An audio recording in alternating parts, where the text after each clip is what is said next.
Buenos días, hoy estamos a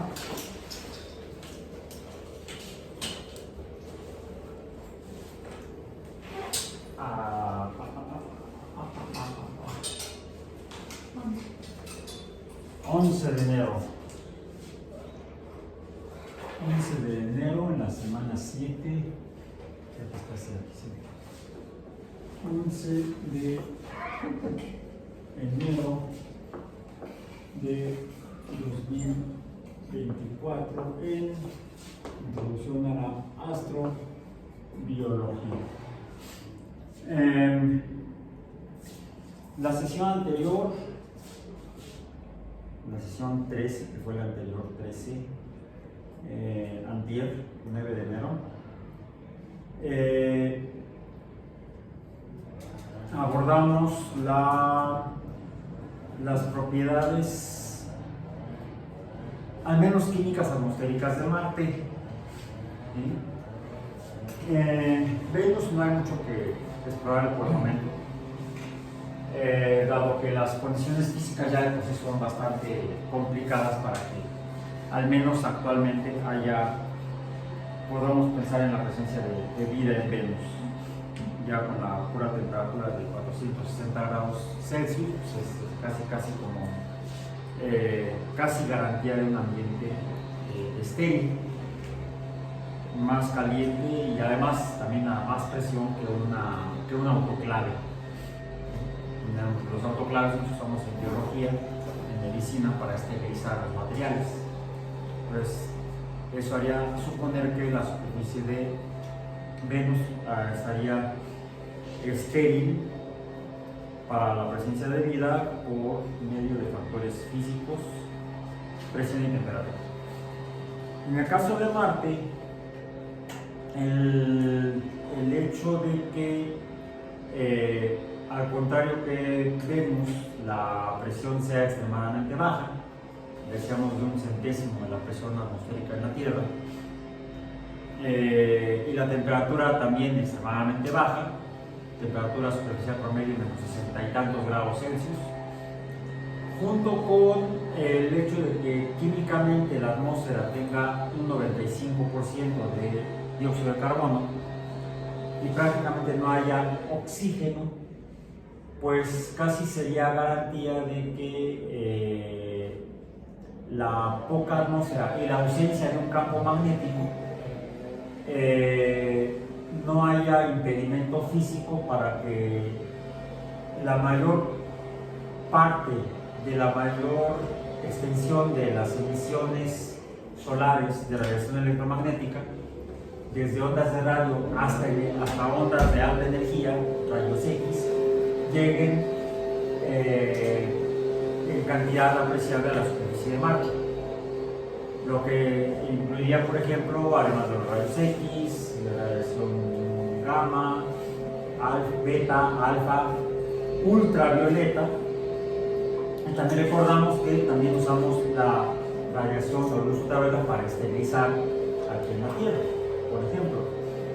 Entonces también podríamos, hasta el momento, pues tener factores físicos y químicos que sugerirían que en este momento sería difícil que hubiera vida en la superficie de Marte, dado que estaría, si bien no esterilizada por factores térmicos de alta temperatura ni de alta presión, sería más bien por la abundante radiación de alta energía que la superficie de Marte podría estar esterilizada.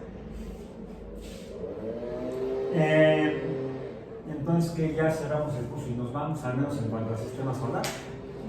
No. Voy a apelar a nuestro mapa inicial o guía inicial para abordar la temática del curso, la astrobiología, que, si recordamos, es la ecuación de Drake, la que, una vez más decimos, permite calcular o estimar el número de civilizaciones existentes en una galaxia como la Vía Láctea, que dependería ese número de la tasa de formación de estrellas, R sub índice asterisco, dependería además de la fracción de estrellas que cuentan con planetas en esa galaxia.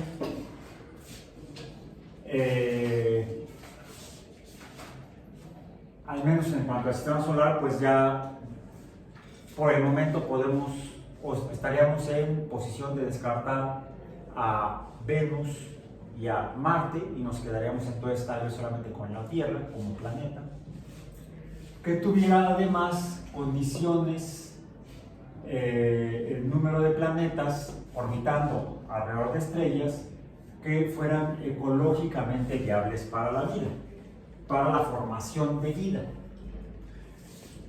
Si bien podríamos, con base en la información con la que hoy contamos, que podemos encontrar en los sitios web correspondientes como Astrobiology de la NASA y otros,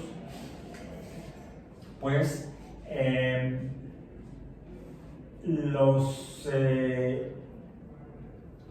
la información que se ha obtenido ya principalmente a partir de la investigación robótica, tanto por sondas de sobrevuelo, como sondas orbitales, como sondas de descenso, tanto en Venus como en Marte, han permitido plantear escenarios de la evolución de esos dos planetas a partir de su formación, y esa información sugiere que es posible que al menos en una etapa temprana después de su consolidación como planetas y cuerpos con masa suficiente para tener una forma esférica, esos cuerpos orbitando alrededor de la estrella del Sol, y además siendo el principal cuerpo astronómico recorriendo esa trayectoria orbital alrededor del Sol, son los parámetros o las consideraciones que actualmente la Unión Astronómica Internacional establece para la clasificación de un cuerpo astronómico como planeta. ¿Sí? Si no cumple con esas características, entonces no sería algún cuerpo que esté orbitando una estrella, un planeta. ¿Sí? Es posible que en el pasado Venus y Marte hayan sido ecológicamente viables para la vida, para la aparición o formación de vida, dado que en ambos hay evidencia de que ha habido la presencia de agua líquida en el pasado. Al menos datos que sugieren que en el pasado pudo haber agua líquida en esos dos planetas alrededor del Sol. Mayor la cantidad de evidencias sugestivas en el caso de Marte que en el caso de Venus.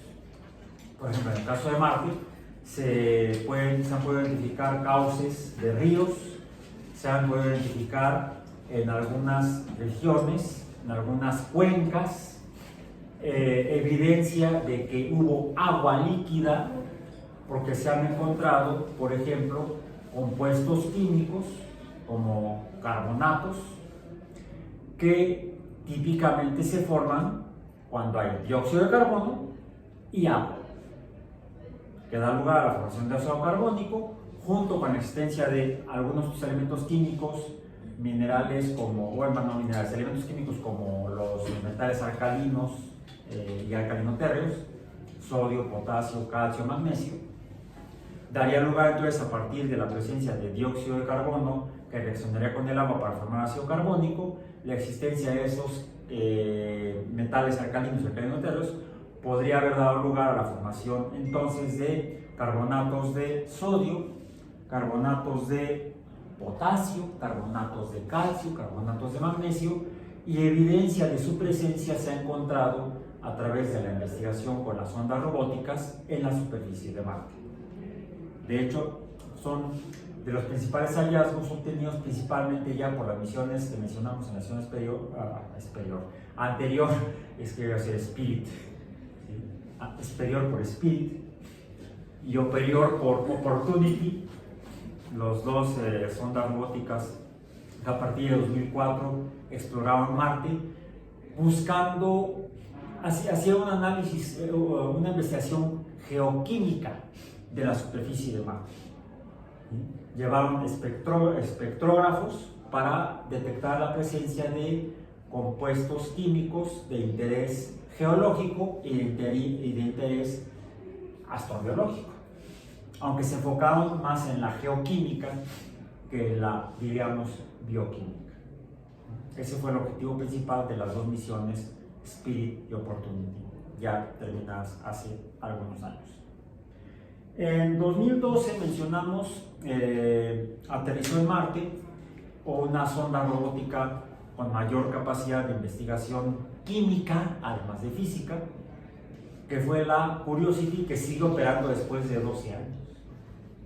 Se aterrizó en 2012, es más, pude ver en vivo la transmisión que se hizo a través de internet del descenso de Curiosity en aquella ocasión.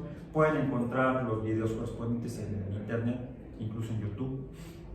Y está el sitio web que ya mencionamos en la sesión anterior de la exploración de Marte, donde está toda la información que se ha dado a conocer a nivel público a través de los medios de la NASA.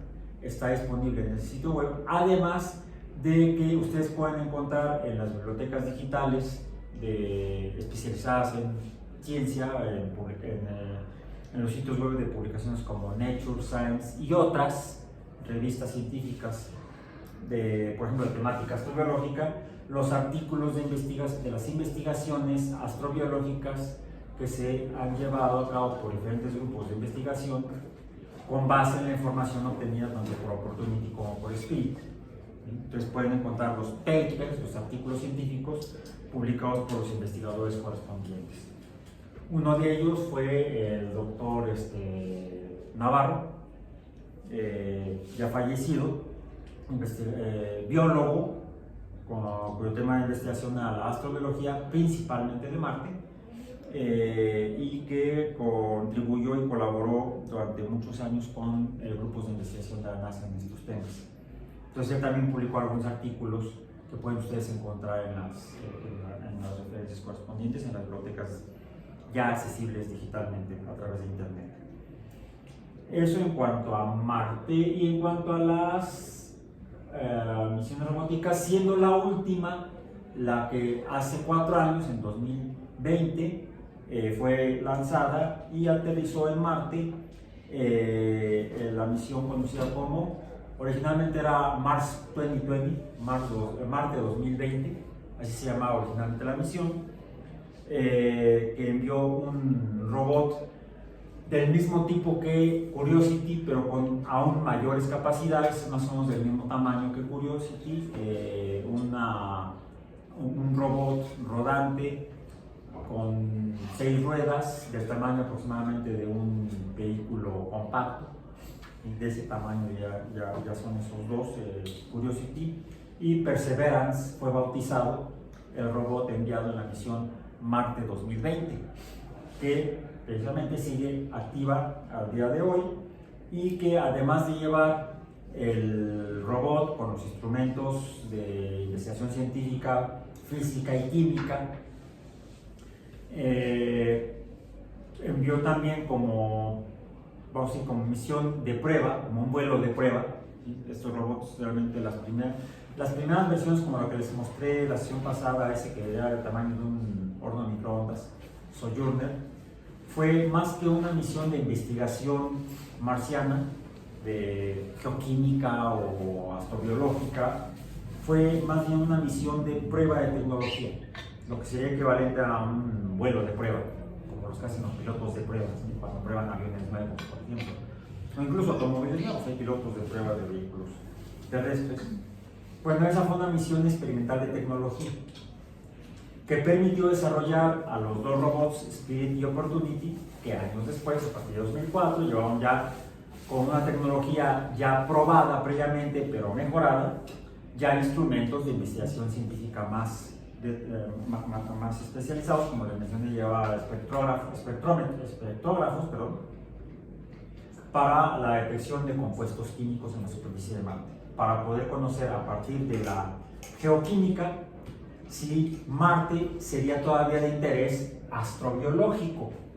si existiera en la superficie, si se hubiera encontrado en la superficie de Marte materia química, elementos químicos y compuestos químicos que permitieran estimar que, si no en el presente, si en el pasado, habría habido la materia necesaria para la aparición de vida o la formación de vida en la superficie de Marte.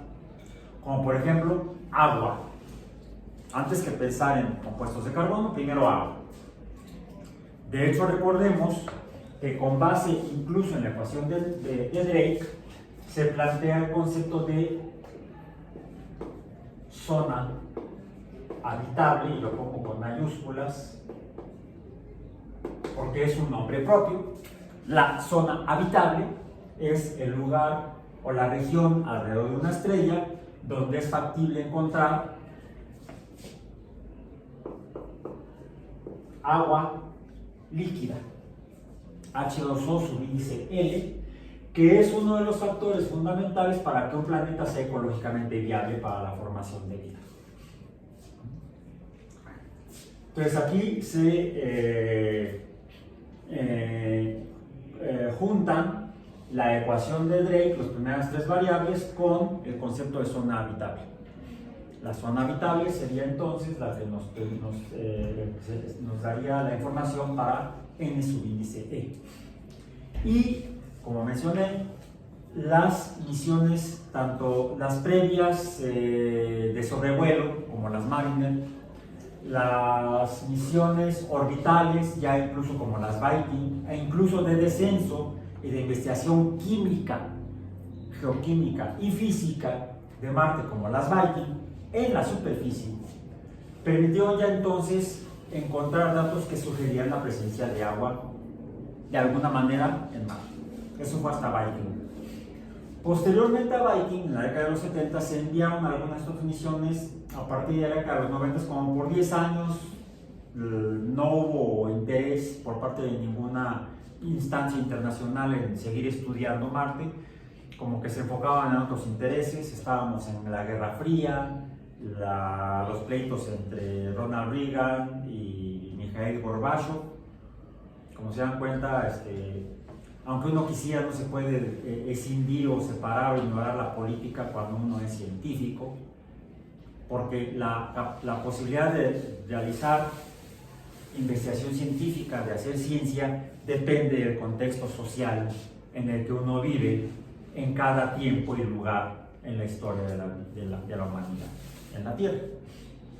Entonces, como que de entrada a los Estados Unidos, dado que la NASA es una oficina de la Casa Blanca, pues estuvo más interesada los que ocupaban la Casa Blanca, desde Richard Nixon, que fue el que canceló las misiones Apolo en cuanto a la Luna, aunque se decidió. Hay quienes consideran que a partir de entonces inició la época de oro de la exploración planetaria en el sistema solar por parte de la NASA en particular. Entonces algunos astrónomos realmente le habrían dado las gracias a Richard Nixon por la cancelación de las misiones Apolo, porque permitió orientar el uso del presupuesto de la NASA, el cual ya se había reducido significativamente, el que se tuvo en la década de los 60, a la investigación planetaria en lugar de seguir investigando la Luna. Fue cuando se plantearon, si bien las misiones Mariner, que fueron las primeras que exploraron Venus y Marte por parte de los Estados Unidos, a la par de las investigaciones planetarias que hacían los soviéticos, con las misiones Venera a Venus, por ejemplo, y sus dos intentos a Marte que fracasaron, creo que son 2 o 3, no recuerdo ahorita el dato, por ahí lo tengo guardado. Se orientaron más hacia fueron las primeras investigaciones que hicieron en la década de los 60, pero como que en parte era interés científico, estudiamos los planetas, pero también era una especie como de lucha entre machos arrogantes.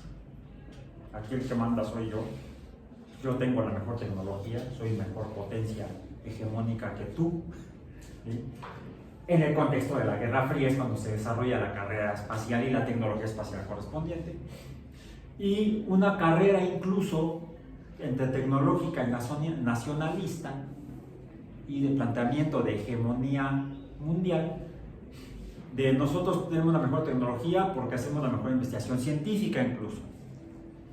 Eso incluso viene de tiempos anteriores. Hubo un tiempo en el siglo XVIII-XIX en el cual incluso los gobiernos europeos invertían en investigación científica para sus aventuras imperialistas, para desarrollar tecnología para poder conquistar otras tierras. Fue por eso que ¿dónde se desarrolló la física de gases? ¿Quiénes fueron los? ¿Cómo se llaman las leyes de los gases? ¿Qué nombres tienen? A ver, hagan memoria. No solamente es importante entender la física de los gases, sino también es parte de la cultura de un profesional. La cultura, bueno, si uno es boxeador debe tener cultura sobre la historia del boxeo. Si uno es cineasta, director, productor, actor, debe tener una cultura de la historia del cine, por ejemplo. Pues igual en la ciencia es importante, no es esencial, pero es muy importante, ayuda a tener una cultura correspondiente respecto a la historia y el contexto en cómo se hace la ciencia, porque le permite a uno primero poner los pies en la tierra y ubicarse el qué realmente sí puedes hacer, sin dejar de luchar por hacer lo que no puedes hacer. Seguir presionando y buscando los recursos que posibiliten, no solamente económicos, sino a veces hasta ambientales, sociales, para poder realizar la investigación y hacer los descubrimientos de conocimiento que uno quiere, que uno hasta por gusto busca. Entonces, ¿quiénes fueron los que descubrieron o plantearon las primeras leyes sobre el comportamiento de los gases? ¿Cómo se apellidaban? Boyle, británico, Gay-Lussac, francés. ¿En qué época? Durante las guerras napoleónicas, finales del siglo XVIII, principios del siglo XIX. ¿Se fijan cómo el desarrollo de la ciencia depende del contexto social y político del momento? E incluso hasta el motivo que dio lugar a que se descubrieran esas leyes científicas. Finalmente, Gay-Lussac, por ejemplo, lo que buscaba era cómo se comportaban los gases a altas temperaturas, por ejemplo, cuando se encienden en explosiones que se llevan a cabo dentro de cilindros. ¿Cómo se llaman esos? Cañones. Para mejorar la tecnología militar. La tecnología para uso bélico. Sí, desafortunadamente ese tipo de feas aspiraciones humanas, inmorales, han sido el motor que ha empujado en muchas ocasiones al desarrollo y al desarrollo de la ciencia y los descubrimientos por medio de la actividad científica. No se ha hecho por amor, no siempre se ha hecho por amor al conocimiento, mucho menos por amor a la humanidad, desafortunadamente. Entonces debemos tomar conciencia de ello y no por eso entonces vamos a buscar el presupuesto de la industria militar. No, hay otro concepto que también debemos tomar en cuenta quienes nos dedicamos a la ciencia. Tenemos una responsabilidad ante la sociedad, no solamente ante quienes están buscando y queriendo usar ese conocimiento, sino si ese conocimiento que estamos obteniendo se va a usar para beneficio de la humanidad o para beneficio de unos cuantos y perjuicio del resto de la humanidad. Si tenemos una responsabilidad ética del papel moral que representamos y que tenemos ante la sociedad. Así es como se desarrolla esto. Bueno, Entonces, decía yo, a principios de los 60 hay una gran inversión en investigación finalmente científica de investigación planetaria, se hacen las primeras misiones de exploración de Venus y de Marte por parte de la Unión Soviética. Tiene éxito la gran mayoría de las misiones Venera. Gracias a esas es que conocimos durante mucho tiempo, tuvimos la principal información sobre Venus. Fracasaron en la investigación marciana hasta la fecha. Tanto la Unión Soviética en el pasado como la actual Federación Rusa no han dado una en la investigación de Marte, pero sí muchísimo en cuanto a la investigación de Venus.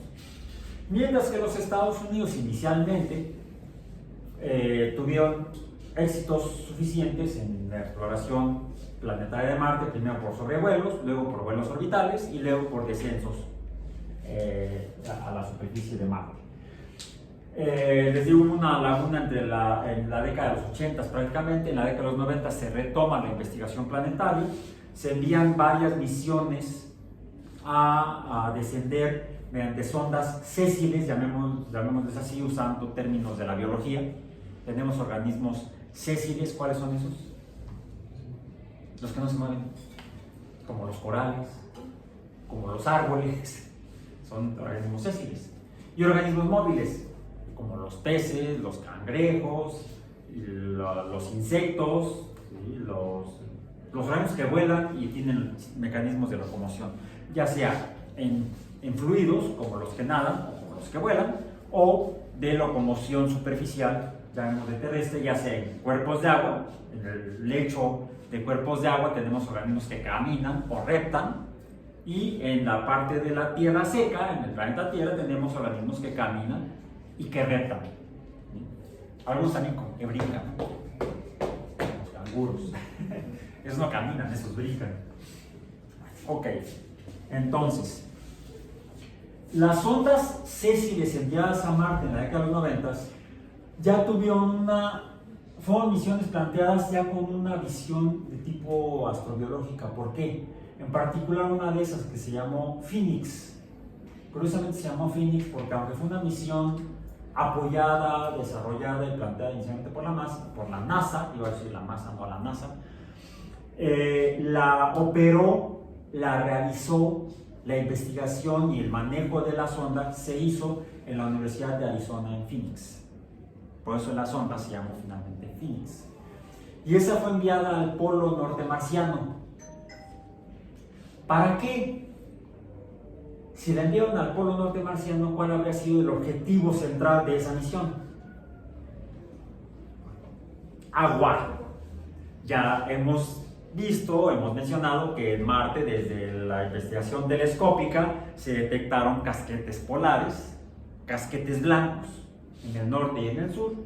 Blancos, lo primero que se supuso es que era agua. Bueno, sí, por el color parece agua, pero sería agua. No solamente el agua sólida es blanca, no solamente el hielo de agua es blanco, también el hielo de dióxido de carbono, el hielo seco. ¿Lo han visto adentro de los carritos de paletas? Se ven como unos bloques blancos que se ve como que estuvieran humeando. En realidad no es humo, tampoco es dióxido de carbono gaseoso, sino que es vapor de agua que se condensa por la baja temperatura alrededor del hielo seco. Hay un gradiente de temperatura. El hielo seco tiene una temperatura de menos 30 y tantos grados Celsius. No se debe manejar con las manos porque se te pegan ahí, se te arranca la piel. Se debe manejar con pinzas o con guantes, el hielo seco. Entonces la temperatura del hielo seco es muy baja. Afuera de la temperatura, por encima de los bloques de hielo seco, pues hay aire, y en el aire hay gases y hay vapor de agua, y ese vapor de agua se condensa debido a la temperatura baja que está cerca de los bloques de hielo seco. De hecho, hay un flujo de calor del entorno hacia el hielo seco que termina evaporándolo, pasa de sólido a gas. ¿Cómo se llama el fenómeno? Sublimación. El hielo seco sublima a presión atmosférica de la Tierra, de una atmósfera. Se comporta, recordemos que quedamos de revisar el diagrama de fases. Hay un diagrama de fases para cada compuesto que existe en el universo, en la naturaleza. Hay un diagrama de fases para el agua, hay un diagrama de fases para el dióxido de carbono, en las cuales nos establecen las condiciones de presión y temperatura, en las cuales se dan los cambios de fases o estados de agregación de cualquier sustancia. Sí, el hielo seco puede pasar de sólido a líquido, sí se puede fundir, pero en condiciones de presión y temperatura específicas, no en condiciones de presión atmosférica de la Tierra de 1. Ahí pasa directamente de sólido a gas. Bueno, entonces, eso retomando algunos conceptos que habíamos visto antes. Es enviada la sonda, la sonda Phoenix al polo norte marciano y encuentra hielo debajo de la superficie polvosa de Marte en el polo norte. Esa misión duró unos pocos meses porque al llegar el invierno al polo norte marciano, como era una sonda que operaba con celdas fotovoltaicas, pues ¿qué creen que pasó? Se murió. Pero alcanzó a detectar, llevaba también un brazo robótico para rascar, quitar el polvo y encontró no solamente hielo de dióxido de carbono, porque también llevaba espectrógrafos, sino detectó la presencia de agua sólida en el polo norte marciano. Confirmó lo que los astrónomos telescópicos del siglo XVIII del siglo XIX, también del siglo XVIII, porque Christian Huygens fue del siglo XVIII, igual que Isaac Newton. Habían estimado al haber observado los casquetes blancos en Marte. Debe ser agua, pues sí. Phoenix, 200 años después, confirmó que era agua, junto con dióxido de carbono. O sea, están los dos compuestos químicos formando los casquetes polares. Cuando se da el invierno en cada hemisferio, el agua se congela al mismo tiempo que el dióxido de carbono se congela y ambos incrementan la masa de hielo de agua, hielo de dióxido de carbono en cada casquete polar. Cuando se da el invierno en el hemisferio sur, sucede lo correspondiente. No sé por qué no se han enviado sondas al polo sur marciano, pero en el polo norte marciano está confirmada la presencia de agua líquida. Primera evidencia que podría haber sido ecológicamente viable en el pasado. Quizá, como también sugieren los datos evolutivos a partir de los datos medidos actualmente, en un momento dado, en un principio, la atmósfera marciana fue más densa que lo que es actualmente. Y Marte ha ido perdiendo su atmósfera, los gases de su atmósfera. ¿Por qué? Ya vimos la sesión pasada, porque su masa es muy pequeña, la velocidad de escape es mucho menor que en la Tierra, y entonces los gases pueden escapar por pura energía cinética, por pura energía de movimiento de los gases. Y además, porque no se ha detectado, no se ha confirmado que quizá en el pasado pudiera haber tenido un campo magnético. Al no haber campo magnético, que es lo que protege a la Tierra del viento solar, porque el viento solar, como cualquier viento, sopla las cosas y las cosas son barridas por el viento solar también barre lo que hay alrededor del Sol. Por supuesto, será más fácil que barra la materia con menor masa que la materia más masiva.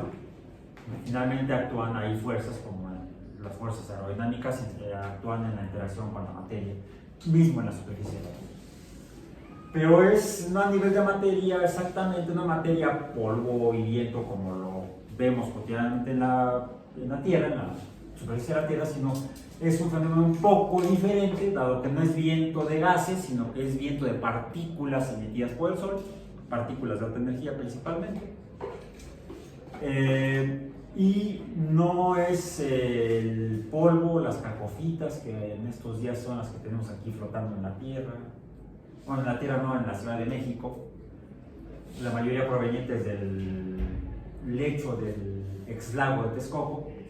Lo bueno es que se está rescatando parte del lago de Texcoco, o lo que queda, para que entonces haya más cuerpos de agua, más agua y menos polvo, y entonces cuando vienen los tiempos en los cuales hay más vientos en la zona del altiplano mexicano, en particular de la cuenca del ex lago de Texcoco, pues no como vivíamos les puedo platicar de otros años, como hace unos 30 o 40 años, ya aquí estando en la UAM, cada enero y febrero veíamos cómo se venían las nubes, esas cafés horribles desde Texcoco.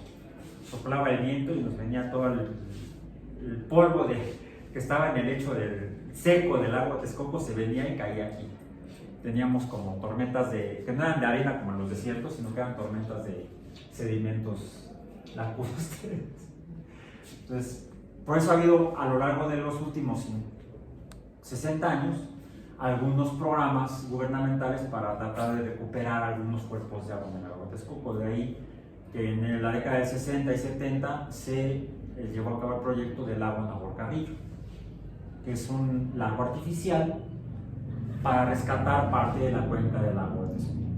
Lago que, por cierto, hace unos pocos años lo estaban secando para hacer otras cosas. Bueno, otra cosa que finalmente ya no se hizo, se está actualmente recuperando otra vez el lago Nahuelcarrillo y otros cuerpos de agua. Porque el agua es fundamental para que un planeta sea ecológicamente viable para la vida. Es posible, como otras evidencias que se han encontrado por las observaciones, por las fotografías obtenidas en misiones orbitales de Marte, desde la década de los 90 hasta la fecha, ¿sí? Hay ya no solamente misiones norteamericanas de la NASA, sino misiones europeas que han obtenido imágenes de la superficie de Marte en diferentes regiones en las que se observan como cauces donde pudo haber corrido agua líquida en la superficie de Marte. El más antiguamente conocido, no existente en Marte, pero sí conocido por las investigaciones planetarias, fueron, por ejemplo, el descubrimiento ya en la década del 70 del Valle del Mariner o Valles Marines, Valle del Mariner, que fue descubierto precisamente por las misiones Mariner norteamericanas en Marte, que al pasar sobre Marte, fueron misiones sobre vuelo, tomaban fotografías y se detectaron principalmente dos estructuras diferentes. La primera, volcanes, grandes volcanes en la superficie de Marte. Al menos 3 volcanes, el más grande de los cuales es el Monte Olimpo, el Olympus Mons, que no es un monte, es un volcán ya inactivo. Hace millones de años que ese volcán dejó de estar activo en la superficie de Marte. Porque es tan grande que se ve desde la órbita, aun cuando estaba Marte cubierto por una tormenta de polvo global. Y también fue detectado tanto por las cámaras de misiones Mariner como de las misiones Mars de Marte, que fueron exitosas en sobrevolar Marte y tomar fotografías. Pero sus sondas de descenso con las que pretendían aterrizar en Marte se estrellaron. Ahí fallaron. No funcionaron. ¿Sí? Las primeras 2 sondas que aterrizaron en Marte y que funcionaron fueron las Viking, norteamericanas. Pero las fotografías de las Mars soviéticas y de las misiones Mariner y posteriormente las Viking mostraron también, por ejemplo, las primeras imágenes de un gran cañón más grande que el Gran Cañón de Arizona, o de Arizona, del río Colorado, o el Cañón del Sumidero en México. Bien. Ay, no, quién sabe qué me está diciendo aquí. Alguna tontería está haciendo el celular. El Cañón del Sumidero en Chiapas estaba, o en la Barranca del Cobre en Chihuahua, que son grandes cañones. Bueno, se descubrió en Marte un cañón mucho más grande que el cañón más grande que existe en la Tierra. ¿Y cómo se forman los cañones? Por la erosión causada por ríos que corren por esas regiones durante muchos años, millones de años. Van erosionando la superficie y así excavándola y formando grandes cañones. Evidencia geológica o geofísica de la presencia de agua líquida en Marte en el pasado. En el pasado, Marte pudo haber sido ecológicamente viable. Lo que no sabemos es si cumple con datos o con hechos o con cosas que no hemos descubierto para pasar a la cuarta variable de la ecuación de Drake, que es la fracción de estos planetas ecológicamente viables para la vida, pero en los cuales efectivamente haya surgido la vida. F subíndice L. No sabemos, podemos especular con base en evidencia geológica que hubo agua líquida y estando en la zona habitable pudiera haber surgido vida, haberse formado vida a partir de la presencia de agua líquida y cuáles otros elementos químicos. Carbono, principalmente carbono, ya mencionamos en una sesión previa los bioelementos o los elementos químicos de la tabla periódica necesarios para que se formen biomoléculas. Bueno. Entonces, la zona habitable, en el caso del sistema solar, habría quedado entre unos, para una estrella como el Sol, o para el Sol en particular, a una distancia de entre 50 y 200 millones de kilómetros de radio a partir del Sol. Donde encontramos a qué planetas? Venus, que se encuentra aproximadamente a 50, en lugar de ponerle en forma potencial, pongámoslo en forma como de nomenclatura de cómputo,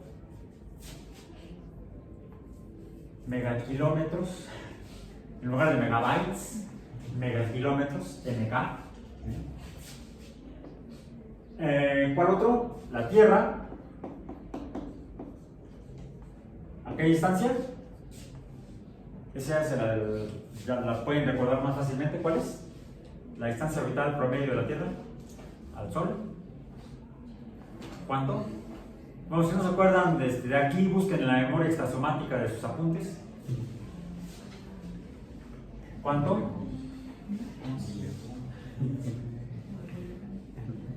¿Cuántos millones de kilómetros? De la Tierra al Sol, o del Sol a la Tierra, es igual de aquí para allá que de allá para acá. No, 150 megakilómetros. Y Marte, que está aproximadamente a 200, redondeando, megakilómetros. O sea, la zona habitable tendría un ancho aproximadamente radial de aproximadamente unos 150 millones de kilómetros alrededor del Sol. Esa sería la zona habitable. Y tendríamos pues aquí ya un número en función del número de estrellas en la galaxia de la Vía Láctea, 100.000 millones, más o menos.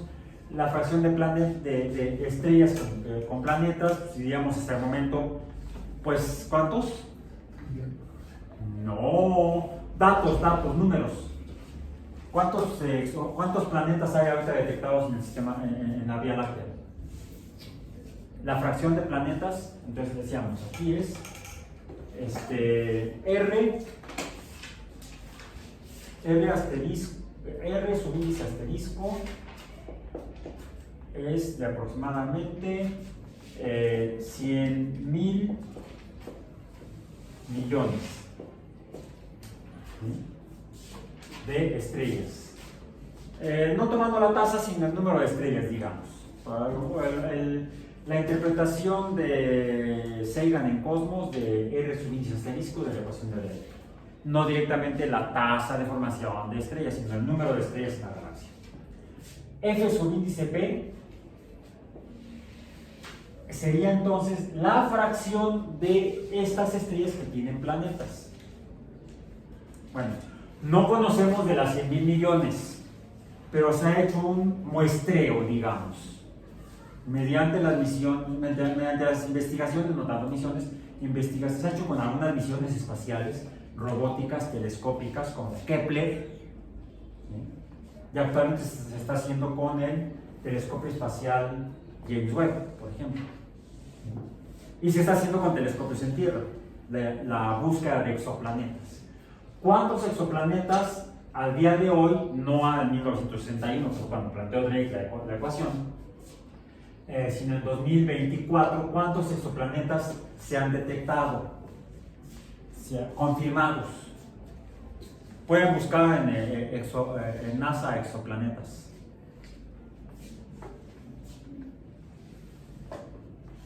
Si es que tienen conectividad, ¿sí? Si hay conexión y hay un flujo decente de datos de internet. Si no, no se preocupen, me acuerdo más o menos del dato, está en el orden de los 5000. Son arriba de 5000 exoplanetas confirmados. Hay algunos miles más que son candidatos. 5300. Ya lo tienes, 5300.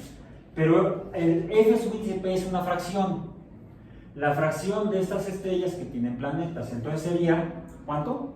5300 entre, no al revés, fracción de estrellas en las que hay planetas. Serían 100,000 millones entre 5000. No sería al revés si hiciste la fracción, si no nos va a dar un número entero muy falso. Estaba yo bien al principio. Sean 5300 entre 100,000 millones. ¿Y cuál es ese número? Pues quitemos, corramos puntos decimales. 1, 2, 3, 4. No, al revés, sería 5.3 por 10 a la menos. ¿Cuánto es? 5. ¿10 a la menos 5? Pues da 0.040 y 53. Sí, entonces a la menos 4 ceros y a la menos 4, ¿no? No, sí a la menos 5. Sí a la menos 5. 5.3 por 10 a la menos 5 es al día de hoy F sub índice P. Si multiplicamos esto por esto nos daría el número de planetas en la galaxia. Pues 5300, vamos a decir. Habría 5300. Pero ¿cuántos de ellos son o se encuentran en la zona habitable? Y tienen agua. Porque ese es el detalle, que sean ecológicamente viables para la vida, que estén en la zona habitable y que tengan agua. Por ejemplo, en Marte está confirmado que hubo agua. En Venus se especula. En la Tierra está confirmado. Podríamos decir que podríamos haber llegado hasta un número de 2. N subíndice E. Por cierto, ¿hay algún dato astrobiológico en cuanto a exoplanetas? ¿De cuántos de estos 5300 exoplanetas estarían en una zona habitable y en los cuales se haya detectado agua? No sé, podrían ahorita googlear exoplanetas con agua. Water exoplanets. Y ya se fue la internet. Bueno, háganlo en casa. ¿Sí? ¿Cuál sería aquí el número? Y eso sería con la ecuación de Drake. Ahora, ¿en cuántos ha surgido vida? Pues hablando de exoplanetas está difícil averiguar. Necesitaremos alguna evidencia detectable por los métodos y técnicas de investigación exoplanetaria para poder confirmar que en alguno de ellos haya vida. Por ejemplo, se ha especulado que si se detecta la presencia de metano, por ejemplo, el metano, pues, por ejemplo, lo producen las vacas, tanto en las excretas, de hecho también los humanos. ¿Qué son las flatulencias? Los pedos. Es el nombre elegante, flatulencia. Hay un día también el alma de un frijolito que se va al cielo. Aunque a veces pueden ser de habas o de lentejas, ¿no? De pepitas. Diría una compañera, ¡qué cochino! Y era bióloga. Bueno, bióloga, no sé. No, sí era bióloga. O era compañera de mi hermano, no compañera. En fin, bueno. Ok, y aquí bueno, es que está muy corta los números son muy pequeños. ¿Había alguna manera de modificar o de reconsiderar o replantear la ecuación de Drake?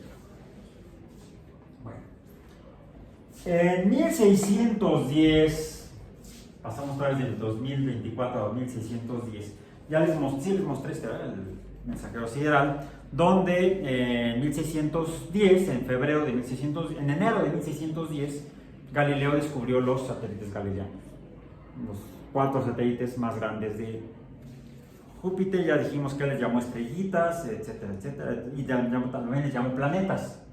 Les llamó estrellas medíceas, pero también los nombró como planetas. Aquí está en el texto. 4 planetas. Y los vio como estrellitas, como puntos de luz.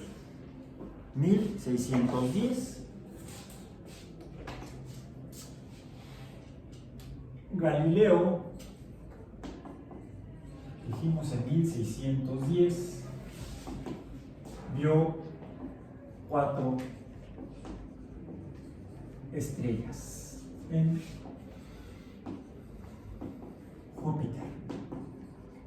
Por un lado, aunque las vio como estrellas, se vieron como estrellas, como puntos de luz. Alrededor de Júpiter, que era un disco, o se veía como un disco.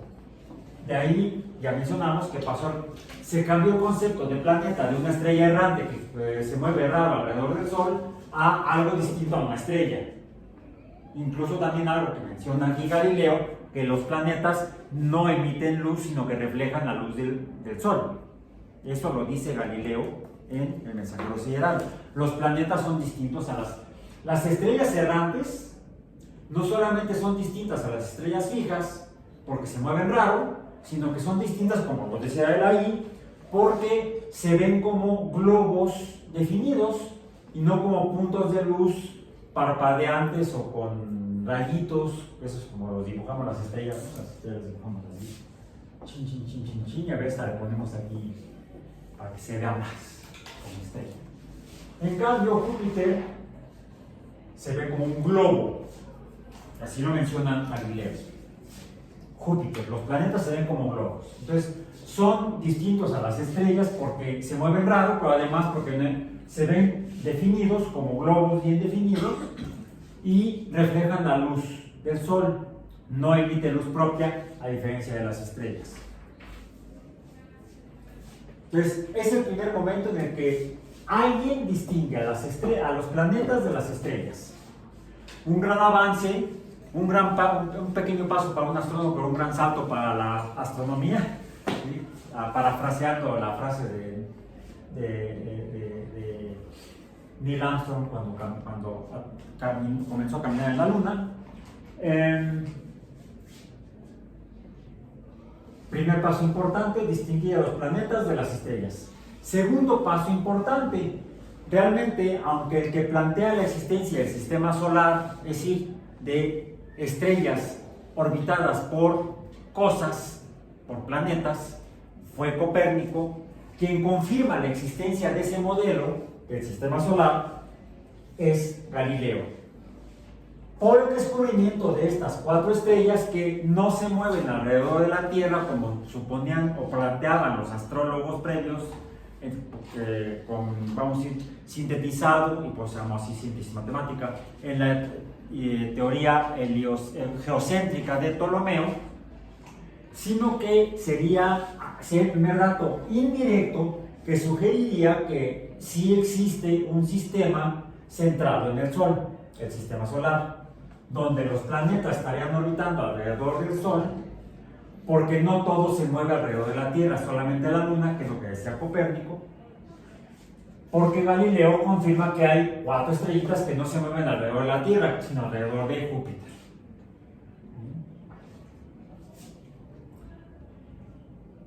Otras evidencias posteriores, como el péndulo de Foucault y el efecto Coriolis y otras observaciones, incluso la medición de la Tierra misma, terminaron siendo las evidencias todavía indirectas que confirmaron la existencia del sistema solar y no del sistema geocéntrico.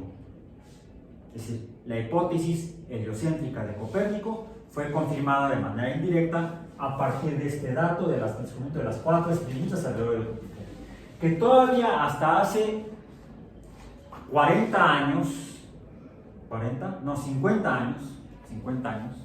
quizá un poco menos, 45 años, se veían como puntos de luz en el cielo, incluso con telescopios. Todavía no estaba el Hubble, ese fue en los 80s, ¿sí? Finales de los 80s, o fue hasta los 90s, creo que fue en los 90s cuando se lanzó el Hubble. Se iba a lanzar en los 80, pero por el accidente del Challenger se tardaban más y le quedaron hasta, creo que en los 90, no me acuerdo en qué años se lanzó el telescopio Hubble. Pero hasta hace 45 años se seguían viendo como estrellas los 4 satélites orbitando alrededor de Júpiter, junto con otros que se han descubierto después. Se conocían hasta hace 45 años 12 satélites orbitando alrededor de Júpiter. 12. ¿Cuántos se conocen hoy? Ya por ahí hemos mencionado el número, ¿no? Revísenlo y si no, luego lo busco. Fue en 1979, hace 45 años, cuando finalmente se pudo ver a las 4 estrellitas descubiertas por Galileo, no como estrellitas, sino como Galileo vio a Júpiter, como un globo. Y traigo aquí la imagen que ya habíamos visto antes, de una de las muchas fotografías tomadas por las sondas Voyager alrededor de Júpiter en un sobrevuelo. No orbitaron Júpiter, pasaron, tomaron fotos y se siguieron. De el satélite galileano más cercano a Júpiter, que es, no, el nombre, ¿cuál es? Ahí está el nombre. 68. No, no se llama 68. La foto es 68. La silueta de una persona. Ah, Io. Io. Ahí está. Si lo que pasa es que es una colección de 80 fotografías. Originalmente propiedad de la NASA, actualmente, bueno, aquí no dice, pero en esta sí dice arriba, cortesía de la NASA y 2010, Universidad Autónoma Metropolitana. Esta debería decir, pero no salió en la impresión de la fotografía. Por acá le puse el letrero de cortesía de la NASA y acá abajo le puse Universidad Autónoma Metropolitana. Que era lo que tenía que hacer para que me dieran permiso de reproducirla y exhibirla públicamente. Si les pedí permiso, si no me demandan. Ok, de por sí. Bueno, entonces, por primera vez en 1979 los humanos pudimos ver que los satélites galileanos son como los planetas, mundos, algunos esféricos, como Io, se ve que es curvo, y de hecho es esférico, hay fotografías completas de Io completo, y de los otros 3 galileanos, Europa, Ganímedes y Calisto, alejándonos de Júpiter, también como mundos orbitando alrededor de Júpiter, como mundos esféricos o esferoides, porque tienen masa suficiente para que la fuerza de gravedad les dé forma esferoide.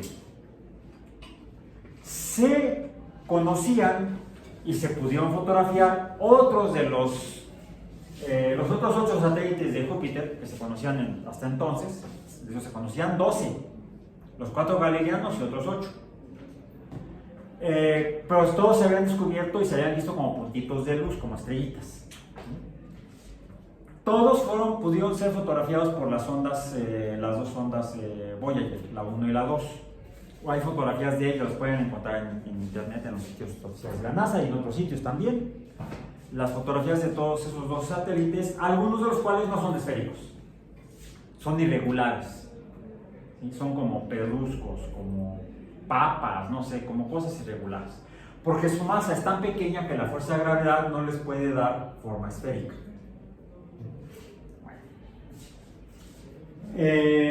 Fue entonces el primer paso importante para poder pasar del sistema geocéntrico al solar de 9 planetas entonces: Mercurio, Venus, la Tierra, Marte, Júpiter, Saturno.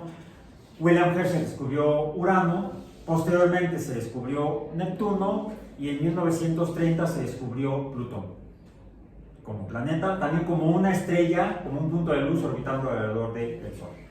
mucho más lejano a... ¿Qué distancia está? Plutón. Creo que está como 700 millones de kilómetros. Está muy lejos. No, 700 millones de kilómetros está Júpiter. 700 millones de kilómetros está Júpiter. Recordemos los datos, buscamos traer los datos orbitales de los planetas. Bueno. Y en el caso de Io se descubrió, ya lo mencionamos antes, se descubrió por primera vez, a diferencia de Marte, un volcán activo. Después se descubrieron más y se vio que Io es el cuerpo astronómico alrededor del Sol con mayor actividad volcánica en el sistema solar, que sepamos hasta el momento. Y esto se debe a que debajo de la corteza debe estar caliente y entonces el material sale, ¿sí? Es eyectado por ciclos térmicos, por fenómenos térmicos, dinámicos. ¿Por qué está caliente el interior? A diferencia de la Tierra, que es por la presión y los materiales que lo conforman, mencionamos en una sesión anterior que puede ser por mareas gravitacionales. Está tan cerca de Júpiter y es tan grande Júpiter que mientras Io orbita Júpiter, la fuerza gravitacional se la pasa amasando a la masa de Júpiter y se calienta. Dijimos que eso se llama calentamiento por mareas, que es lo que genera actividad geológica de tipo volcánico en Io. Entonces, Io es un satélite geológicamente activo. Pero las estrellitas de Júpiter, finalmente, en 1979, por las ondas Voyager, las dos Voyager, en 1609, las descubrió como mundos, vamos a decir, ya no como estrellitas. ¿Bien? De estos cuatro, Io es geológicamente activo. Es un planeta, un satélite, bueno, Galileo lo llamó planeta, un satélite geológicamente activo, puesto con actividad geológica, en particular volcánica. De eso nos hace suponer que debe estar muy caliente, al menos debajo de la superficie. La superficie dependería donde midamos, porque el material al salir debe estar caliente. Si medimos más lejos, a lo mejor no está tan caliente. La temperatura puede ser menor. El siguiente satélite galileano por distancia orbital a Júpiter, ¿cuál es?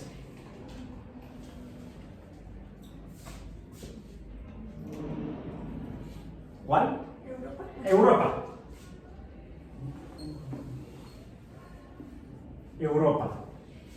El que sigue,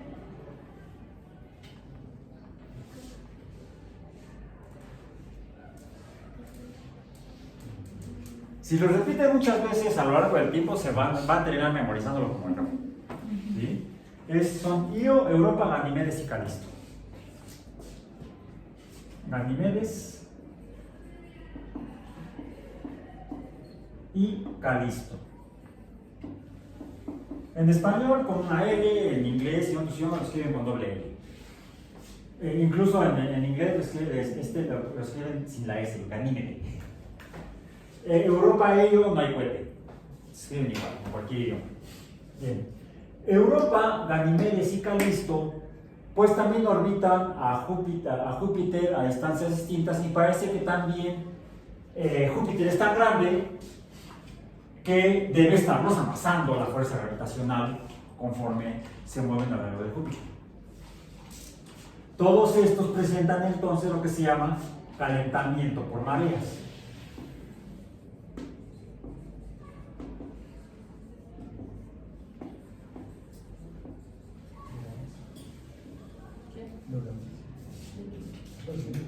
Calentamiento por mareas. El Io provoca actividad volcánica. En Europa, Ganimedes y Calisto no se ha detectado actividad volcánica. Pero estos tres satélites Las imágenes, no traigo yo imágenes aquí, pero pueden encontrar un montón de imágenes en internet, en los sitios web de la NASA, incluso en los sitios web que están ligados a nuestro sitio web del curso. Les compartí un sitio que se llama Las Lunas de Júpiter, Jupiter Moons, en el sitio de NASA Solar System Exploration, la exploración del sistema solar. Y en ese sitio ustedes pueden encontrar toda la información existente a la fecha, desde las misiones Voyager hasta las misiones posteriores. En finales de los 90s se envió una siguiente misión, o sea, otra vez 20 años después, más o menos, casi 20 años después, se envió a Júpiter una siguiente misión exploratoria, y esa sí ya fue orbital. Se envió con la velocidad y trayectoria necesaria para que la sonda entrara en órbita de Júpiter. Y llevaba esa sonda, la sonda se llamó la misión Galileo, por cierto. Le pusieron Galileo a la sonda.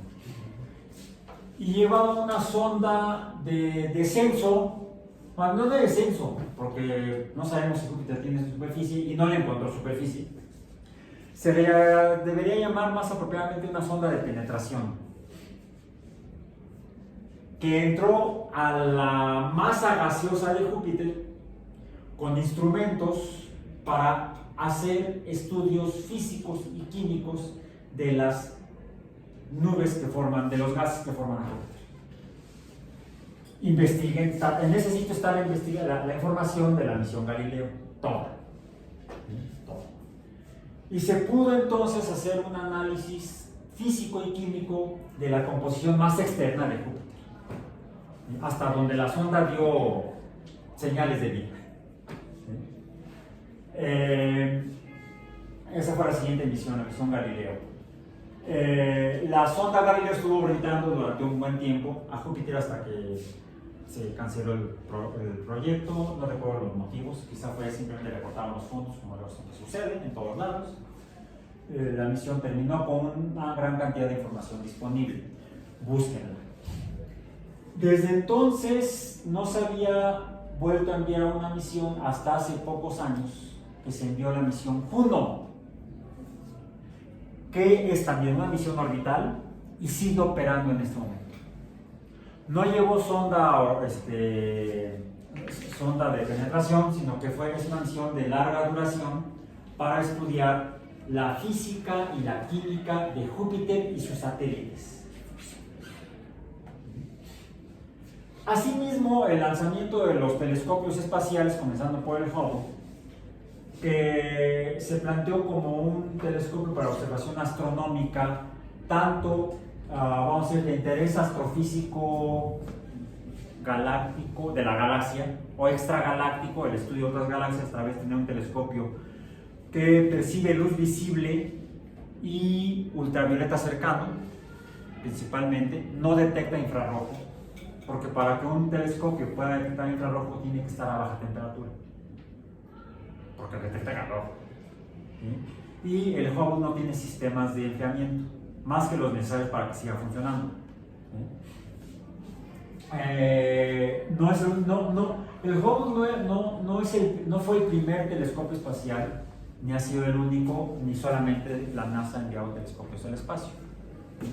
Antes del Hubble se enviaron incluso a otros telescopios, incluso envió en la década de los 80 se lanzó al espacio un telescopio para investigación en infrarrojo, se llamó precisamente el IRS, el Infrared Space Telescope, el IRS, que llevaba un sistema de refrigeración que permitía bajar la temperatura de los sistemas de captura de luz para que fuera tan baja que pudiera detectar infrarrojo, calor. El problema es que como en los refrigeradores y los aires acondicionados, los fluidos que llevan a cabo la disminución de la temperatura de los sistemas tienen un tiempo de vida útil limitado y son proyectos que son muy costosos por esos motivos y su duración es muy corta, por lo tanto es difícil justificarlo ante quienes dan la lana para la investigación científica. Aún así, fue un proyecto exitoso, el IRS. googleenlo. ¿Sí? Ese fue patrocinado por la NASA, el IRS, o el Telescopio Espacial Infrarrojo. No se usó para estudiar planetas, fue ese principalmente para estudiar galaxias, otras materias interestelares y intergalácticas y estrellas. Fue para lo que se envió el IRS al espacio. El Hubble, en cambio, ese se envió con la intención de estudiar el espacio, el universo, lo que hay ahí, galaxias, estrellas e incluso planetas. En un momento se intentó hasta cometas. En el intervalo de la luz visible y el ultravioleta cercano, que es fácilmente detectable por los sistemas instrumentales más comunes usados en astronomía. No se requieren sistemas especiales ni de cambio de temperatura, ese tipo de detalles. Es una tecnología más accesible, vamos a decir, y más fácil de manejar y más económica. Por lo tanto, más fácil de manejar.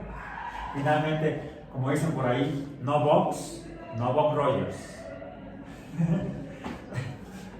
Es una frase que está en una película de la historia de los vuelos tripulados norteamericanos, que se llama, está basada en un libro escrito por un periodista. Parece como novela, pero no es novela, es histórico. El libro se llama, el título original en inglés, The Right Stuff. Lo voy a poner por acá, para que se quede para el registro y lo puedan ustedes ver. Right Stuff. Es decir, como lo que se debe tener para hacer algo. La cosa correcta. Las tripas, ¿sí? Las agallas, lo necesario. Como no hay una traducción literal al español, lo tradujeron como los elegidos. Bueno, sí. Finalmente, ahí mencionan a los primeros 7 astronautas que eligieron los norteamericanos para mandar al espacio, los del proyecto Mercury. El autor es Tom Wolfe. Bueno, fue porque ya falleció, periodista. Tom Wolfe.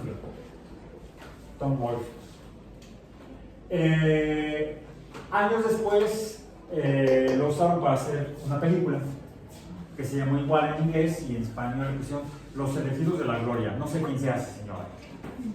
La gloria. Y en esa película mencionan esta frase de no Box, no Bob Rogers.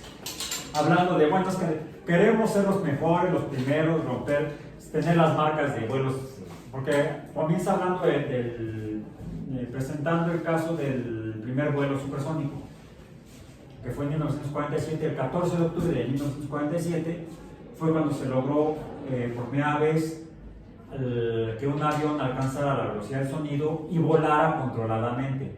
Porque ya durante la Segunda Guerra Mundial, los pilotos de combate, en las peleas que llaman dogfights, peleas de perros, o sea, peleas de combate entre aviones, principalmente entre alemanes y aliados, las maniobras para evadirse y cuando trataban, sí, entonces me clavo para escapar, ¿no? En las caídas no libres, aceleradas que hacían porque iban con motor hacia abajo para escaparse de que los iban persiguiendo, más de una vez, muchas veces, los pilotos sobrepasaron la velocidad del sonido. Varios de ellos murieron en el intento de escapar. No los tiró el enemigo, los tiró el hecho de que por la ingeniería de los aviones de ese momento y por el comportamiento de los gases a esas velocidades, el aire se comporta diferente y se pierde el control de las superficies de sustentación de los aviones. Y si no puedes controlar el avión, te conviertes en un hoyo en la tierra. Un hoyo humeante en la tierra. Fue por eso que se desarrolló todo. Algunos pilotos sobrevivieron a las maniobras y les pasaron esta información a los ingenieros para mejorar los aviones. Terminó la guerra y continuaron proyectos de investigación de este tipo en varios países, los que tenían la tecnología. En la Unión Soviética, en los Estados Unidos, en Inglaterra. Principalmente fue donde se siguió investigando el vuelo supersónico. Bueno, finalmente, eso lo narra Tom Wolfe en la película, en el libro, perdón, luego él también yo escribí el guión de la película. Y el libro trata de eso. ¿Por qué lo menciono aquí? No solamente por la frase de que todo esto requiere lana, no Buck Rogers. O sea, recuerden que Buck Rogers es un personaje de cómic y luego de película de ciencia ficción en el espacio, ¿sí? Vamos a decir, porque finalmente tanto la Unión Soviética como los Estados Unidos usaron pilotos de prueba que habían volado y probado los aviones supersónicos para ser los primeros astronautas. Entonces, ¿qué se requería al principio para ser astronauta? Ser piloto de pruebas. Actualmente ya no, qué bueno. ¿Sí? Eso lo vamos a ver al final del curso. Es nuestro último tema, el viaje espacial articulado. Bien, bueno, entonces, lo cito de una vez porque salió la frase de que todo esto requiere lana, porque dependiendo de la tecnología que tenemos, podemos descubrir, conocer y poder saber si un planeta es ecológicamente viable e incluso si pudiéramos encontrar vida en planetas. Pero no estamos hablando ahorita de planetas, sino de satélites, en particular de Júpiter, que fueron descubiertos como estrellas por Galileo, a los que le llamó planetas, pero se vieron como estrellas hasta la década de los 70, cuando las Voyager tomaban las primeras fotografías y vimos que eran planetas. Y descubrieron los primeros volcanes activos más allá de la Tierra en Io, uno de los 4 satélites galileanos. Los otros 3 satélites galileanos, ¿qué onda con ellos? Bueno, si están tan cerca, realmente no están tan separados como hoy, no son muy diferentes sus órbitas a las de Io alrededor de Júpiter, pues deben estar teniendo fenómenos de calentamiento por mareas. Y entonces, ¿debería haber actividad geológica? ¿Se detectó actividad geológica? Bueno, primero, no se encontraron, y hasta la fecha no se han encontrado volcanes como sí se han confirmado en Io por la misión Juno. Voy a poner aquí, además de la misión Galileo, vamos a poner aquí un asterisco, por así donde nos referimos a misiones de exploración planetaria, ya no planetaria, satelital, ¿sí? De satélites. Otra misión fue, dijimos, es actualmente la Juno. Bueno, Juno ha estado tomando datos espectroscópicos de Júpiter en un intervalo muy grande del espectro electromagnético, pero también ha estado tomando datos en región visible. Lleva cámaras fotográficas en visible, tanto para estudiar a Júpiter como para estudiar al sistema joviano, es actualmente lo que se conoce. El sistema joviano es Júpiter y todo lo que hay alrededor de él, como los satélites galileanos. Y han sido de interés los satélites galileanos desde el Hubble, el telescopio espacial Hubble, lo voy a poner así en español, Hubble, creo que se escribe así, creo que sí, creo que es un nombre bien. Si no revisen, soy muy malo para la ortografía en inglés. Que en inglés se conoce como el Hubble Space Telescope, el HST. Bueno, el Hubble, vamos a poner aquí una lucecita. En Europa,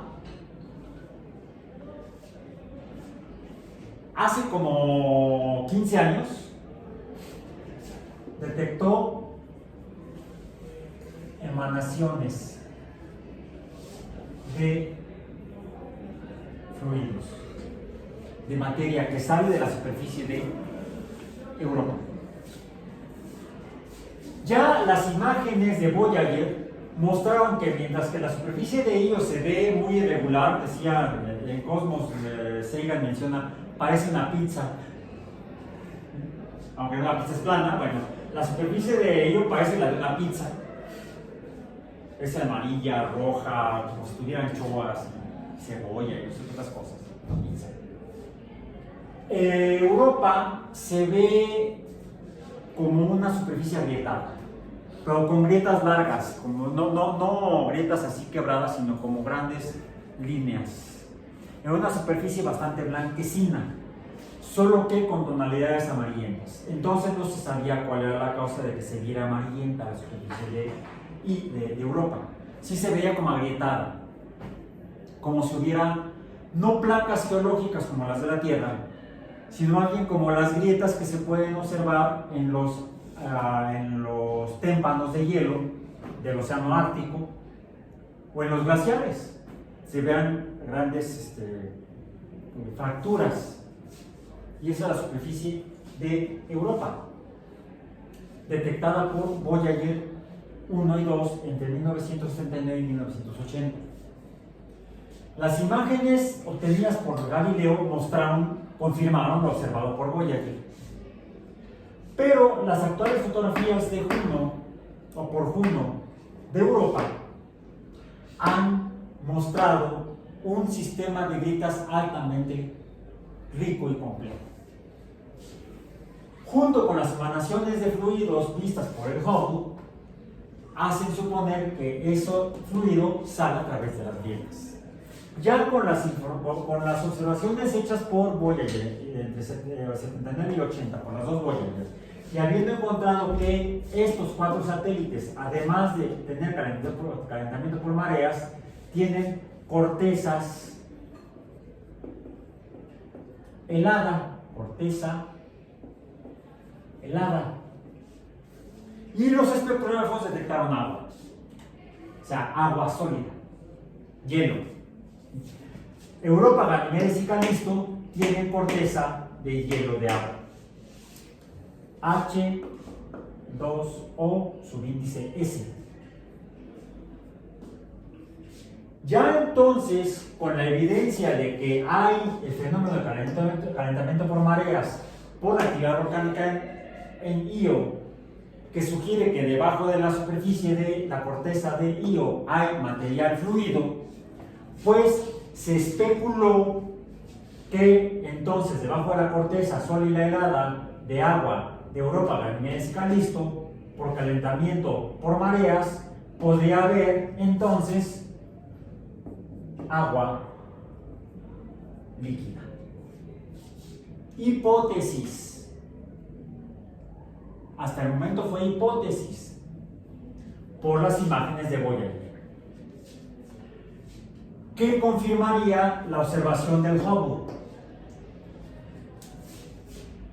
que es muy alta la probabilidad de que efectivamente debajo al menos de Europa pudiera haber agua líquida.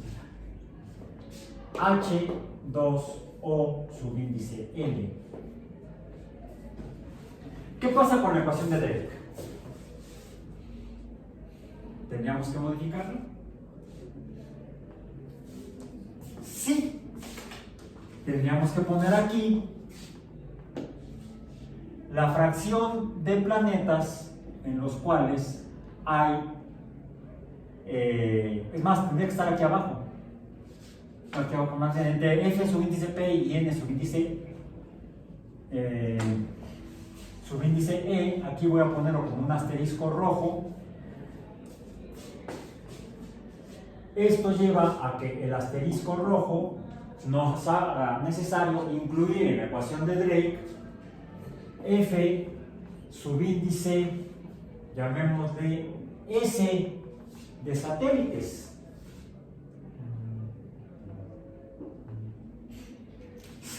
La fracción de planetas que cuentan con satélites, y antes de la N subíndice E, porque la existencia de agua líquida sugeriría que podría haber satélites, no Io, pero sí al menos Europa, quién sabe Ganimedes y Calisto, porque en este caso son iguales en cuanto a que tienen corteza helada, que pudieran ser ecológicamente viables para la vida. Bueno, ya para terminar. Las naves Voyager, las ondas Voyager, no solamente orbitaron, sobrevolaron Júpiter, sino que también sobrevolaron Saturno, vamos a decir, de la cual no fue Galileo, sino que fue, lo voy a poner aquí abajo entonces, fue Christian Huygens, quien, no recuerdo el año, descubrió una estrellita orbitando a Saturno. que además confirmó que lo que había visto Galileo como orejas de Júpiter, no, de Saturno, no eran orejas, sino que eran algo moviéndose como un anillo alrededor de Saturno. Entonces, Huygens descubre los anillos de Saturno, o un anillo de Saturno al menos. Después es Cassini quien confirma que no es uno, podrían ser dos, separados por una separación que se conoce como la separación de Cassini. Pero Huygens, además de corregir la observación de Galileo, descubriendo la estructura de anillos alrededor de Saturno, descubre al primer satélite de Saturno, Titán,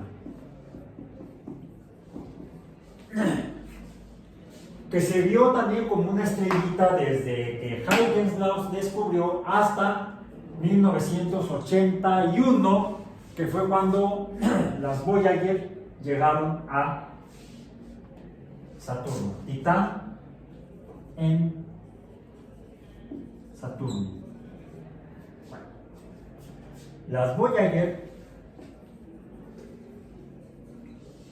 en 1981 estudian a Saturno, a Titán, y toman las primeras fotografías que muestran que Titán y otros satélites son también mundos. Los satélites de Saturno son como los satélites de Júpiter, son mundos. Hay algunos esféricos como Titán y hay algunos que son irregulares como los satélites irregulares de Júpiter. Por cierto, en Júpiter se conocían desde el año 12, antes del 79. En Saturno, antes del 81, se conocían 9 satélites. Actualmente ya se perdieron. Yo ya perdí la cuenta. 95 me pareció que hay en Júpiter. En Júpiter. ¿Y en Saturno? Ah, sí, caray. Un montón y medio. O 2 montones y medio. Entonces digamos que en Júpiter son actualmente, ¿cuántos? 95, dijiste. Sí. 95 satélites.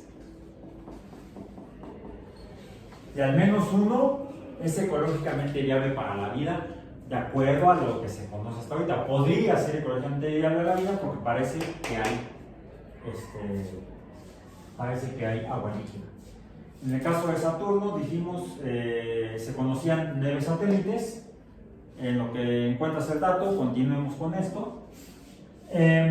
Bueno, Voyager en 1961 estudia el sistema saturnino. No sé, era un músico mexicano, Saturnino Herrán. 61, dice. ¿61? A mí me parecen 146 en Saturno. 146, pongámoslo así aproximadamente. ¿Sí? Actualmente. 146 mundos orbitando a Saturno, además de incontables pedruscos en la estructura de anillos, en un sistema de anillos. Ya no es un anillo ni dos, sino es un sistema de material orbitando, material pedrusco, rocoso, orbitando alrededor de Saturno. Bueno, se conocieron otros satélites de Saturno y hay uno en particular que por una misión posterior a las Voyager, Júpiter ha sido estudiado por 3 misiones espaciales. Las Voyager, que fueron 2 sondas, una sonda Galileo y una sonda Juno. Saturno ha sido estudiado por las misiones, la misión Voyager con 2 sondas, la Voyager 1 y la Voyager 2, y otra misión que es la misión Cassini.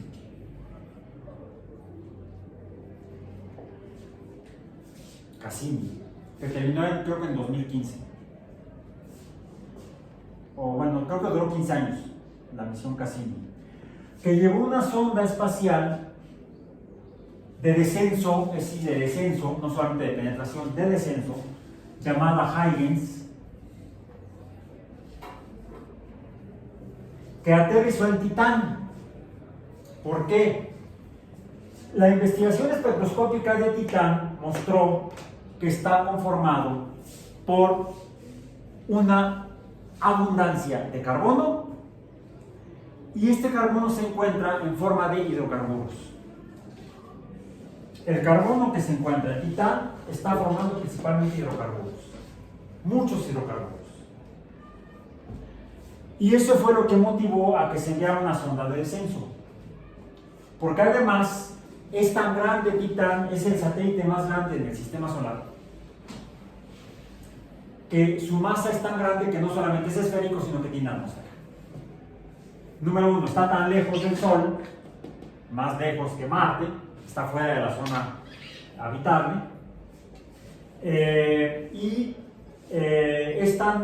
está tan lejos que el viento solar no alcanzó a barrerle los gases, incluso por eso existen Júpiter y Saturno y Urano y Neptuno como planetas gaseosos, porque el viento solar no alcanza a barrer los gases de esos tres satélites, además de que sus masas son muy grandes.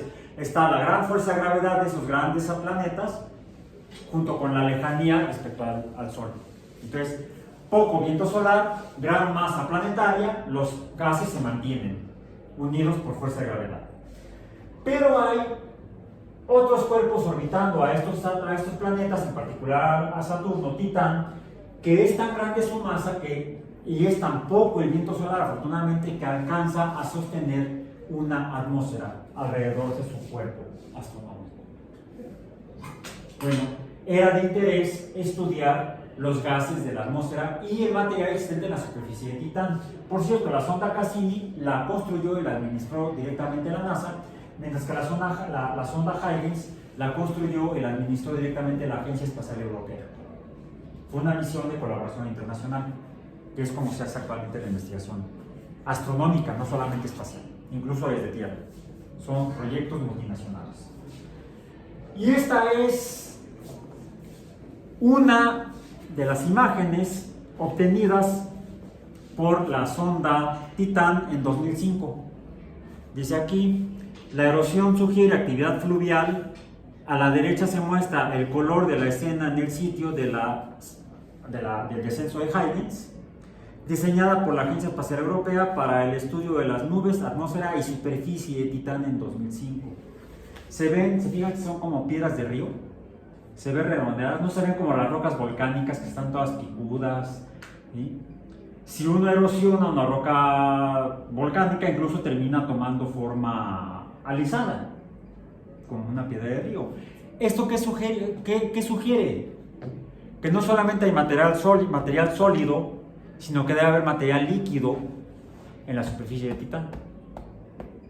Bueno, esta misión, Huygens en particular, Huygens dio información para que la misión Cassini fuera reconfigurada en cuanto a sus objetivos. Y si bien se dedicó muy mucho a estudiar el sistema de Saturno, todo el sistema de Saturno, se enfocó mucho en que obtuviera información y fotografías lo mejor posible con los sistemas que se enviaron de Titán. A la fecha, y pueden encontrar en el sitio web, hay hasta mapas geológicos de Titán que muestran la existencia de grandes cuerpos líquidos, pero no son de agua, son hidrocarburos líquidos, que por la baja temperatura, por estar más allá de la zona habitable, los hidrocarburos más pequeños se encuentran en forma líquida. ¿Sí? Recuerden que dependiendo del diagrama de fases, presión, temperatura, va a ser la forma en la que se va a encontrar la materia en diferentes lugares en el universo, en cuerpos astronómicos, sean planetas o satélites. Y cerrando esta parte, esto ha hecho que algunos astrónomos e incluso algunos astrobiólogos hayan planteado, bueno, Titán es un satélite, ya no un planeta. Ese es un índice de interés astrobiológico porque hay carbono, hidrocarburos. Debería haber materia orgánica. Sería alta la probabilidad de que hubiera vida. Y se está planteando una misión que ya está en desarrollo para enviar una sonda de descenso a Titán. Probablemente incluso de descenso en los cuerpos líquidos. Sería muy emocionante, ¿no? Yo digo que no. Porque no soy astrónomo, soy biólogo. Y no solamente soy biólogo, curiosamente, aunque lo he dicho, no soy astrobiólogo, soy biofísico químico molecular. Lo que he estudiado por décadas ha sido el comportamiento de la interacción de sustancias, de diferentes sustancias orgánicas, biológicas de interés tal vez, con el agua. ¿Cómo interactúa la materia con el agua? Hay dos formas. Hidrofilia, afinidad por el agua, e hidrofobia. Y no me refiero a la rabia de los perros y los murciélagos, hidrofobia. O no unión al agua estrictamente, no es repulsión, no es rechazo, es que no se puede juntar con el agua.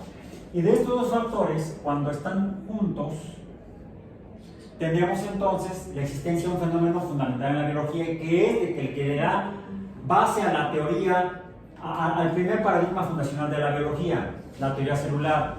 ¿De qué están hechas las células? De membranas. ¿Y las membranas de qué están hechas? De sustancias anfipáticas.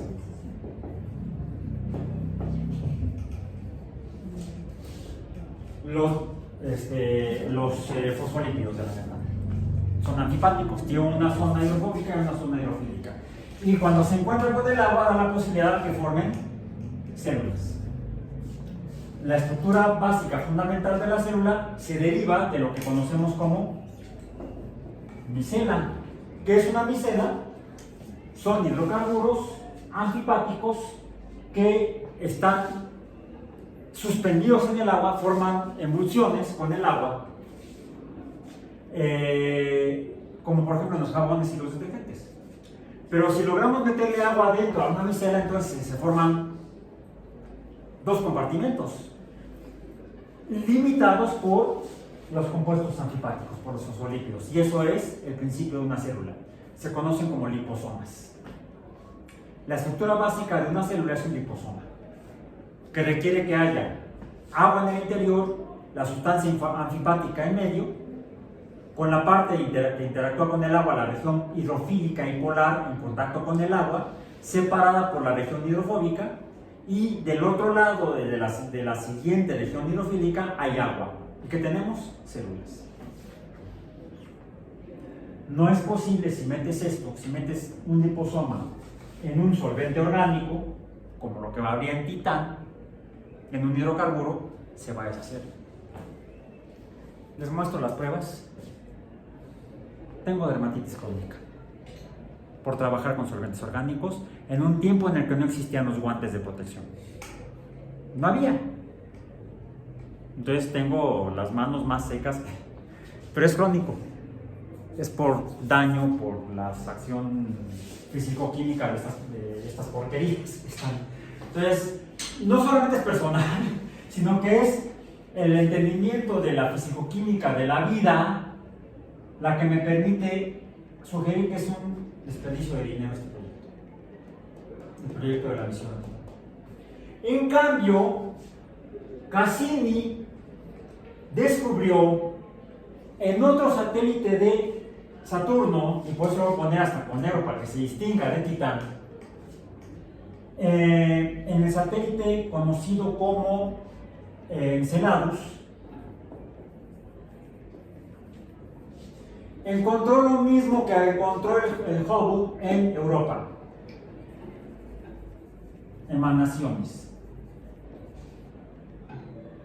Y las fotografías tomadas de Enceladus mostraban una superficie muy parecida a la de Europa, una corteza helada. Sería un satélite helado como Europa Ganymedes Calisto, masajeado por mareas por la gran masa gravitacional de Saturno, que estaría debajo de la corteza helada de Enceladus manteniendo agua líquida, la cual podría estar escapando a través de grietas en la superficie de la corteza de Enceladus. Bueno, se descubrió a tiempo eso por la sonda Cassini, a grado tal que se replanificó la misión y se hizo pasar a la sonda Cassini por uno de esos, se les llamaron géiseres.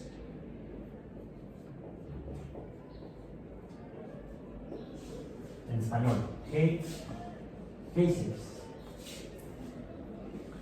Geysers en inglés. Se hizo pasar la sonda Cassini con sus espectrómetros a través de esa nube de fluido que salía de la corteza de Enceladus, y se detectó materia orgánica de tipo biomoléculas. Bueno, actualmente la líder del proyecto Cassini, la doctora Caroline Porco,